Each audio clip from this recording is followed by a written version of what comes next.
রাজধানী সহ সারা দেশে খুন, ছিনতাই, ডাকাতি, চাঁদাবাজির মতো অপরাধে অতিষ্ঠ জনজীবন। পরিস্থিতি নিয়ন্ত্রণে হিমশিম অবস্থা আইনশৃঙ্খলা রক্ষাকারী বাহিনীর।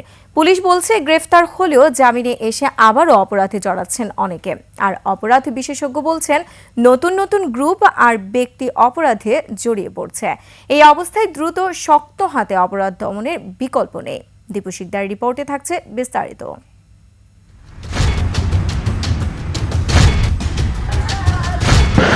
গত শুক্রবার মাদারীপুরের কালকিনি উপজেলার মধ্যচর খাসেরহাট সেতু এলাকায় দুই পক্ষের সংঘর্ষে বোমার আঘাতে ৩ জন নিহত হন, আহত হন ১০ জন।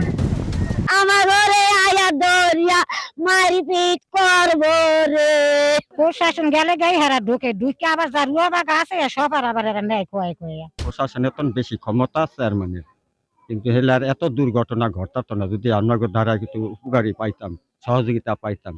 সাভার আশুলিয়ায় বেড়েছে ছিনতাই, ডাকাতি, অতিষ্ঠ জনজীবন। অনেকটাই নিয়ন্ত্রণের বাইরে আইন শৃঙ্খলা পরিস্থিতি। এই জঙ্গলের ভিতরে হেরা এখানে আস্তানা করিয়া এই বেরিবাদ দিয়া তারপরে মনে হয় যে নালিপুত ৪০-৫০ জন লোক খাইতে হয়েছে। পরে গাড়ির গ্লাস দেখলাম, সামনের গ্লাস ভাঙ্গা, পিছনের গ্লাস ভাঙ্গা। খুব আতঙ্ক হয়ে থাকে। এখানে যে একটা পুলিশের ব্যবস্থা হইতো তাহলে আমাদের পক্ষে ভালো হইতো। সিগন্যাল দেওয়ার পর বলে আমরা পুলিশের লোক, এগুলো বললে ৩-৪ জন উঠে কয় গাড়ি চাপাও, এই থাপে শুরু হয়ে যায়। এবার চোখ ফেরায় রাজধানীর মোহাম্মদপুরে। সেখানে প্রকাশ্যেই চলছে ছিনতাই।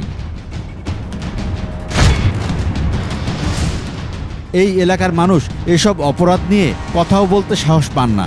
নাম পরিচয় গোপন রাখা সত্ত্বে কথা বলেন কেউ কেউ। চাপাতি দেখলে আপনি অবাক হয়ে যাবেন, চকচক করে একদম চাপাতি নিয়ে সব বের হয়। মসজিদে একটা মনে হয়েছে কোপ দিয়ে হাত কাটিয়ে দিয়েছে, মোবাইল নিয়ে চলে গেছে।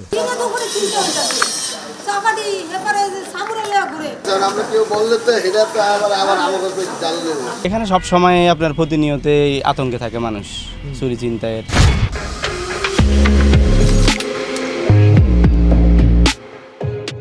কলাবাগান এলাকায় ছিনতাইয়ের চিত্র এটি। সেখানে ছিনিয়ে নেওয়া হচ্ছে মূল্যবান জিনিসপত্র। আর এই অপরাধের দৃশ্য হানিফ ফ্লাইওভারে। এ সময় ছিনতাইকারীদের হাতে প্রাণ হারান একজন। ৫ আগস্ট থেকে ১৮ ডিসেম্বর পর্যন্ত ছিনতাইকারীদের হাতে নিহত হয়েছেন অনেকে। এসব ঘটনায় আতঙ্কিত সাধারণ মানুষ। পুলিশ সদর দপ্তরের ওয়েবসাইটে দেয়া আগস্ট থেকে নভেম্বর পর্যন্ত অপরাধের পরিসংখ্যানটাও বেশ ভারী। ডিএমপি বলছে, ডিসেম্বরেই রাজধানীতে গ্রেপ্তার করা হয়েছে ৫০০রও বেশি ছিনতাইকারী, কিন্তু জামিনে এসে একই অপরাধে যুক্ত হচ্ছে তারা। যেসব লোক ছিনতাইয়ের সাথে জড়িত তারা পরবর্তীতে জেলখানা থেকে বের হয়ে সে একই ধরনের অপরাধে জড়িত হয়ে পড়ে। অনেক ক্ষেত্রেই যেসব ঘটনাগুলো পূর্বে অপর সময়ে থানায় রেকর্ড করা হতো না বা চাপিয়ে যাওয়া হতো, সেই রকম ঘটনা এখন ঘটছে না। এই কারণে সংখ্যাগুলো আপাত দৃষ্টিতে মনে হয় বেশি। আইন শৃঙ্খলা বাহিনী সক্রিয় হলেও থেমে নেই এই অপরাধীরা। আগে যে ধরনের অপরাধীরা সম্পৃক্ত হতেন, এখন কিন্তু সেই ধরন অনেকটা পরিবর্তন হয়েছে। আইন শৃঙ্খলা বাহিনীর কর্মকাণ্ড যখন শতভাগ সক্রিয় যখন থাকে না বা যখন কিছু ঘাটতি থেকে যায়, তখন অপরাধের মাত্রাগুলো বেড়ে যায়।